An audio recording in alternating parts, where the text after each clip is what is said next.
A'udhu billahi minash shaitanir rajim. Bismillahir rahmanir rahim. Alhamdulillahi rabbil alameen. Wassalatu wassalamu ala Muhammadin wa ala alihi wasallam. Inshallah, today we will study 11th Ruku of Surah Bani Israel. Our last session concluded with this point that there are some people among the deniers who ask from the inviter of truth regarding its authenticity. Those absurd things such as having the mansion of gold and silver in which he lives a luxurious life, or he may ascend to the heavens and bring a written book from there so that they can read from it. Such people need to be told that Lord is exalted and superior from their assumptions, that he may fulfill their senseless demands on that they become believers. People who consider this somatic life to be everything, they set aside the signs of Allah Almighty. As a result, they are unable to know the reality. Let's start today's session with this prayer that may Allah Almighty help us in understanding the Holy Quran by the grace of His beloved Prophet Rahmatul Alameen Sallallahu Alaihi Wasallam. Ruku 11 comprising verses 94 to 100. Bismillahirrahmanirrahim. Wama mana an nasa an yu'minu is ja'ahumul huda, and prevented the people from believing when guidance came to them. Illa an kalu aba asallahu basharar rasula, except that they said, has Allah appointed a human as a messenger? Mana prohibited. Whenever the guidance came to people, the thing which prevented them from believing was that how come the message of Allah Almighty is conveyed through a person? Because in their consideration, the messenger is supposed to be something superhuman. In chapter 25, Surah Al Furqan, verse 7, it is mentioned, and they say, what is this messenger that eats food and walks in the markets? Why was there not sent down to him an angel, so he would be with him a warner? And when such people see the difference between the messenger and their visualization, instead of listening the message, they start questioning the personality of messenger and raise questions about him. They forget this reality that the messenger is usually raised from the same society and he delivers the message in their own language. In chapter 14, Surah Ibrahim, verse 4, it is mentioned, and not we send any messenger except with the language of his people, so that he might make clear for them. Then Allah lets go astray whomever wills and guides whomever wills, and he is the honorable, the wise. Kul laukana fil ardi malaikatum yamshuna mutma'inneen. Say, if there were upon the earth angels walking securely, La nazzalna alayhim minas samai malakar rasula. We would have sent down to them from the heaven an angel as a messenger. Yamshuna, walking. The answer to the question of such like people is that when the messenger is sent in some town or society on earth in accordance to the people living in that place. Obviously, if some planet is populated with angels, messengers of same kind will be appointed over there, since the messengers have to be like the people living there. As mentioned in chapter 7, Surah Al-Araf, verse 35, it is mentioned, O children of Adam, if there come to you messengers from among you, relating to you my signs, then whoever fears Allah and reforms, there will be no fear concerning them, nor will they grieve. The important thing is the message which is delivered through messengers and its implementations on one's life. Kul kafa billahi shahidam baini wa bainakum. Say, sufficient is Allah as witness between me and you. Innahu kana bi ibadihi khabiram basira. Indeed, he is ever concerning his servants, acquainted and seeing. Shahidam, as a witness. O inviter of truth, tell them the reality about soul, revelation, and prophethood has already been disclosed to you.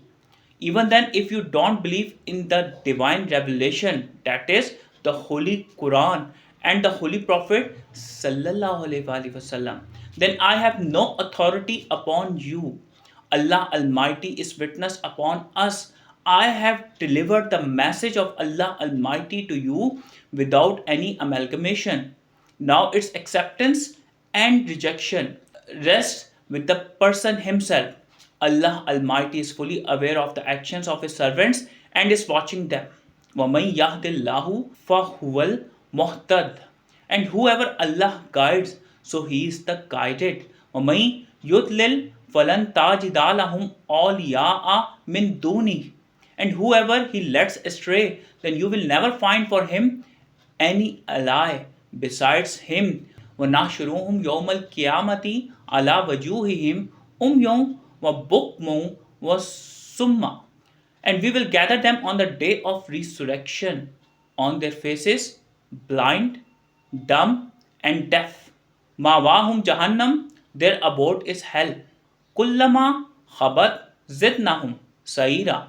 Whenever it abates, we shall increase its fierceness. Mawahum, their abode, in accordance with their deeds. Khabat, it subsides. This should be kept in our mind that only those are on the correct course who are adhering the guidance of Allah Almighty. And whoever abandons this way and opts any other, then no one can help him besides Allah Almighty. On the day of resurrection, such like people will be gathered with inverted faces. Those who remained averted from contemplation will be raised blind, dumb, and deaf in the next realm. And whenever the intensification subsides, it will be increased again. The point to ponder is that what is the wisdom behind their resurrection of being blind, dumb, and deaf? And what is the reason for putting them in the troubles and sufferings of hell?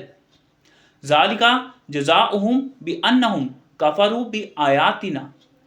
That is their recompense because they disbelieved in our verses. Waqalu aiza kunna izamu wa rufatan a inna lamab usuna khalkan jadida.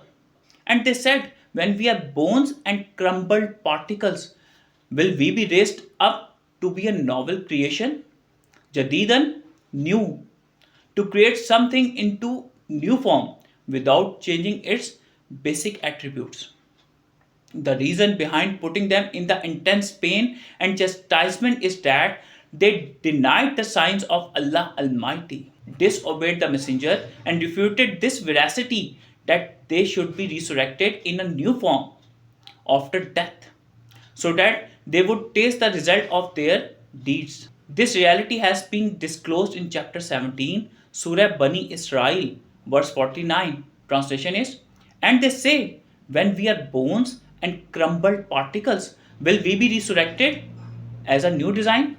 The novel creation is that reality whose knowledge is mandatory for all of us.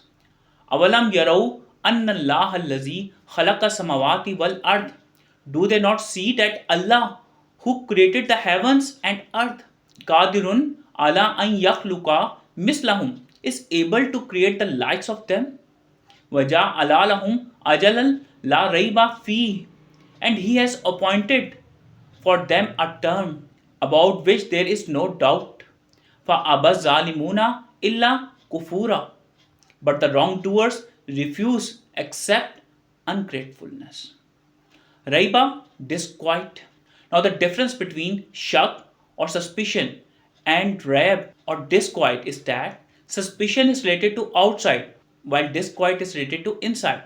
The inception of suspicion begins individually or collectively when the outcomes are not analogous to the actions. If someone is walking in some course, then he can recognize easily through the outer signs that whether he is on the right path or not. For example, one is doubtful of having the diabetes. After the test, he comes to know that he is a diabetic patient. Now, there are no doubt tests have shown that the person is diabetic. Whereas the disquiet is that the person has come to know that he is diabetic. Doctor has prescribed some medicine. His family members are taking care of him as well. But at night, he wakes up when all his family are fast asleep and he eats sugar. Everyone is worrying that the person's health is deteriorating day by day, even with such intense care. They do not know that the patient is himself indulged in self deception or disquiet. In chapter 34, Surah Saba, verse 54, the word Shakkim Murib has been mentioned. It means that self deception causes doubts. Kullau antum tamlikuna khaza'ina rahmati rabbi. Say, if you had control of the depositories of the mercy of my Lord, is a lam saktum khashyatal infaq, then you would withhold out of fear of being spent. Wakanal insanu fatura, and man is ever stingy. Khazaina, treasures. La amsaktum, surely you would keep back. The end result of ignoring the reality of new creation and considering this life to be everything is that such people withhold the affluence and do not spend it for the welfare of the people. If some needy ask them for any assistance, they avoid them by saying that their own needs are hardly met. They consider that if they spend anything on others, their wealth will decrease. Their perception has matured to such an extent that even if they get unlimited treasures from the Lord, they still keep it wrapped up so it might not be wasted. The reason behind such action is that the one who considers this life to be the only reality becomes miser and stingy, while the one who has the knowledge of the truth has wideness in his eyes and openness in his heart, and he spends the gifts of Allah Almighty on his servants with an open heart. Because of such like people, the precedence is only to the pleasure of Allah Almighty and His Holy Prophet Sallallahu Alaihi Wasallam. A summary of the 11th Ruku. Whenever the guidance comes to people, the biggest obstacle in their believing is that Allah has sent down a person from within themselves as His messenger. As per their thinking, a prophet should be a different creature. According to divine's law, the messenger is sent to any world in accordance with the creatures living at that land. The duty of the messenger is to deliver the message of Allah Almighty to His people. Whoever accepts the message and seeks the direction, Allah Almighty will provide him guidance. Those who are blind to the message of truth will be taken to the next world blind, dumb, and deaf, and their abode will be hell. The major fault is not considering the signs of Allah Almighty and remaining in doubt about the resurrection.